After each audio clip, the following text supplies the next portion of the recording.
the front, okay?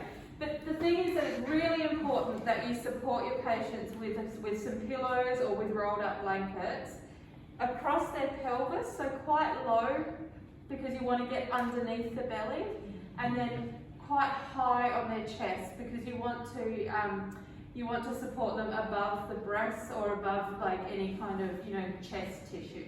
Okay, so what you need, which way are you going to go, Jess? Head that way. So you really need at least 2 pillows, but ideally you'll have 3. So you want, this is the one for the chest, okay? And then what you can do is get your patient to lie down. Again, it's always easy when you have a well patient. And then just get them to push their bum up into the air.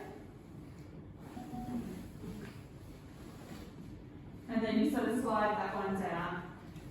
And usually there's a lot of grunting and sweating and it all gets a bit messy. Stick with it.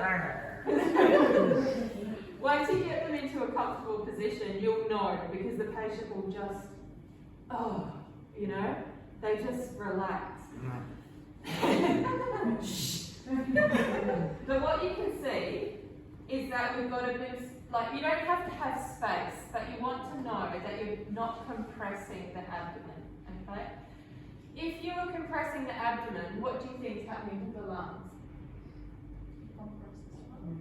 Yeah.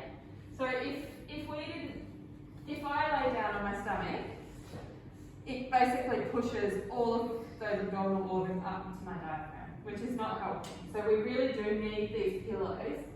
For most people, some people are quite comfortable and that's okay, but most people, to be comfortable, they need these pillows so that you're taking that pressure off the abdomen. Alright? This pillow is up quite high because, like I said, you want to support that chest. And then you can have an additional pillow. You know how most patients bring a pillow with them? Yeah. I usually use that pillow for their head because it smells like home and they're usually quite soft so they can bundle them up and just let the patient work out their head, okay? Sometimes you can say to them, just tilt your head to the side, but most of the time they'll work out where their head feels comfortable, all right? The really important thing in this position is that you check what's happening here with their arms. You want them to feel quite relaxed, really relaxed, okay? Sometimes if the patient's not quite settled and you haven't got it all quite right, they'll actually be sort of propping up on their arms like this. And so they're quite tight and that's not helpful because they're actually going to hold their breath or their respiratory rate will increase. So you need to maybe add another pillow or just encourage them to wriggle around a bit so that they're really properly relaxed.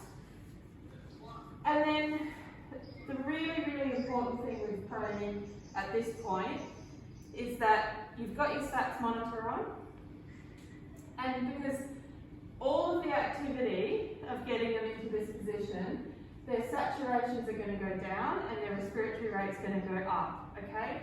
So it's really important that you just stay with the patient, monitor their vital signs, and just talk to them. Get them to just work on just really relaxing.